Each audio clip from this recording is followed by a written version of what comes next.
सहारा प्रणाम। सहारा से जुड़े हुए हमारे तमाम कर्तव्य के साथीगण और सहारा के करोड़ों निवेशकों को एक बार फिर से नए अपडेट में हार्दिक अभिनंदन, स्वागत है। सहारा से संबंधित सभी पक्ष, चाहे वो निवेशक हो चाहे वो कार्यकर्ता हो, हर एक व्यक्ति इस बात को सोच रहा है, ढूंढ रहा है कि उसकी तकलीफ कब दूर होगी। अभी 14 अक्टूबर के बाद जब डेट पड़ा 17 नवंबर का, तो कई सारे धुरंधर इस बात को लेके मैदान में आ गए कि चुनाव की प्रक्रिया की वजह से ये डेट आगे बढ़ाया है और उसके नतीजे क्या होंगे इसके बाद में ही आप लोगों को कुछ देखने को सुनने को मिलेगा। लेकिन मैं आपको याद दिलाना चाहता हूं कि सुप्रीम कोर्ट को इन चुनाव की तारीखों से कोई लेना देना नहीं होता है। उसको अपने मानकों के हिसाब से ही डेट तारीख देना होता है। वो उसकी एक प्रक्रिया है, उसी के हिसाब से वो चलता है।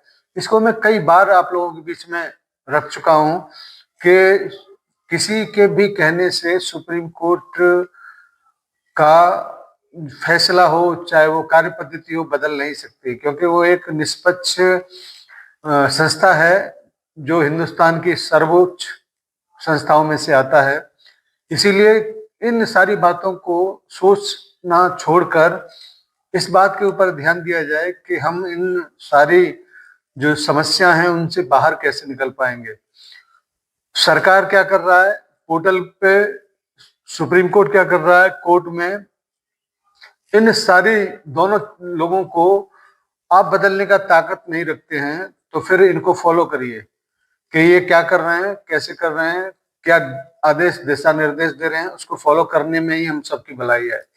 अगर आपके अंदर ताकत हो, अगर आप करोड़ों लाखों लोग मैदान में आ सकते हो, तो कुछ चीजें बदल सकती हैं। लेकिन ऐसा संभव प्रेजेंट टाइम पर नहीं है, क्योंकि सहारा का न तो जमाकर्ता संगठित है न कार्यकर्ता संगठित है, और अगर है भी तो उसके पास में फंडिंग नहीं है कि वो 4-6 महीने भी किसी आंदोलन को बैठ के किसी जगह पे कर पाए।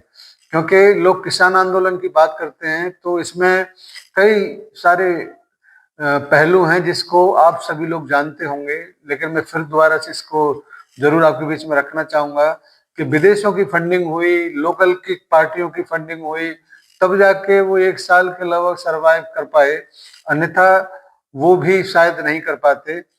इसके पीछे की ताकतें ही किसी आंदोलन को सफल बनाती हैं।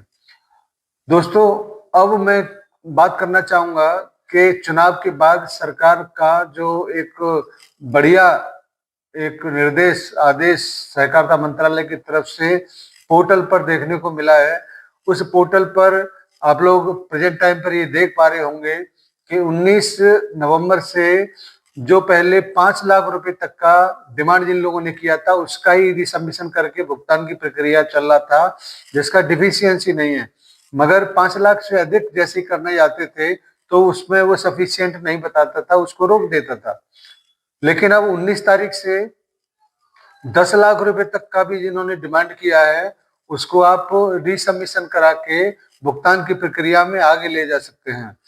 अब इसमें ITR रिटर्न की बात हो, उसमें क्या करना है क्या नहीं करना है, ये तो अभी उसमें कुछ अपडेट होने के बाद भी पता चलेगा कि उसकी प्रक्रिया क्या होगी, कैसे होगी। क्या पूर्व की तरह जैसे पहले विदाउट पैन कार्ड के कोई ट्रांजेक्शन करता था तो उसका TDS जो रेट सर्किल होता था उसके जस्ट डबल का काट के ही उसको कर दिया जाता था।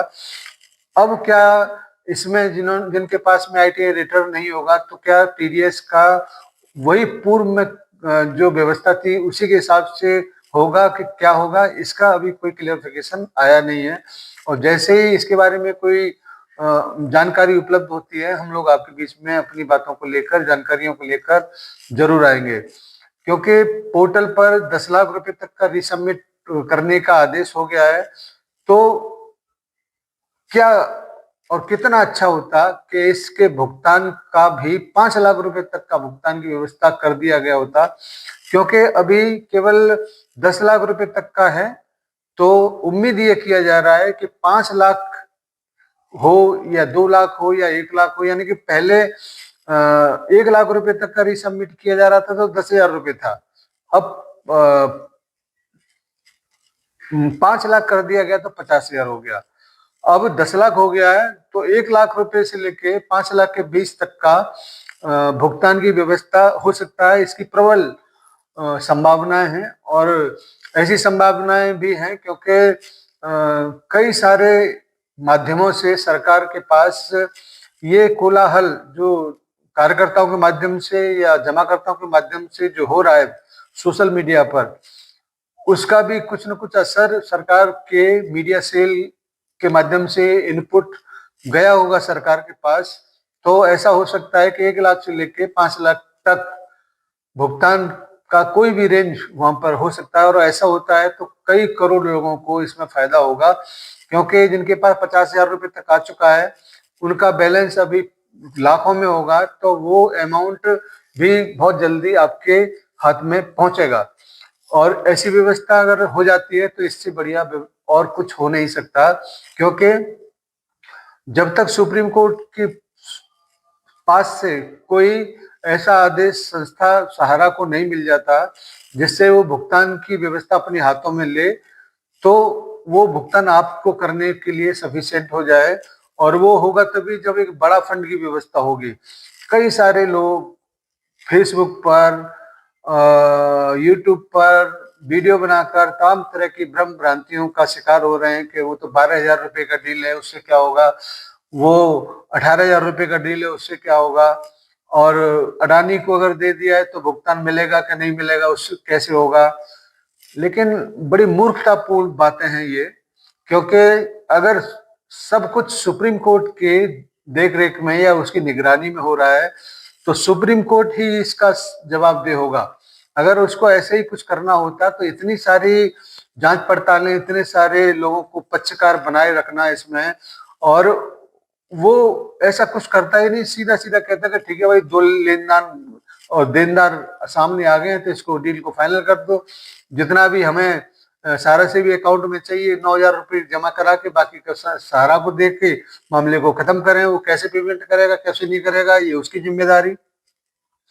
लेकिन ऐसा करने से बहुत सारे पेच इसमें आ जाते। इसी वजह से सारी डील जो भी होने वाली है उसमें जितने भी अवरोध हैं उन सबको दूर करते हुए जो भी ऑब्जेक्शन इसमें कर सकता था उनका क्लियरिफिकेशन लेने के बाद, नोटिफिकेशन क्लियर होने के बाद, ये सब कुछ वो मजबूत तरीके से उस दिशा की तरफ बढ़ रहे हैं जिसकी हम सबको उम्मीद है। इसीलिए कोई भी व्यक्ति इस बात को लेकर भ्रम भ्रांतियों का शिकार न हो कि 12,000 करोड़ का है कि इतना प्रॉपर्टी चला जाएगा, भुगतान किस प्रकार से होगा।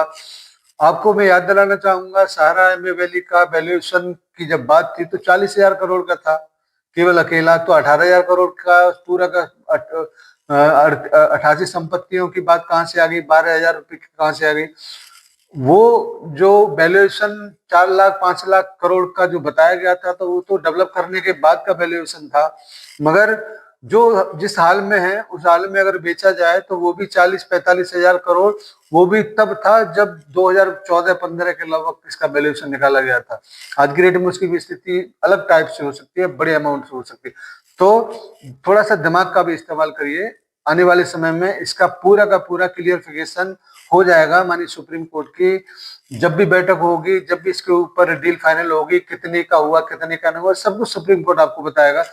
बाहर किसी को कुछ भी पता नहीं है, यहाँ तक के गिने चुने 2-4 लोगों के अलावा किसी को कितना डील हुआ, कितना प्रॉपर्टी का डील हुआ, संस्था ने कितना प्रॉपर्टी का दे दिया, ये सब कुछ होगा।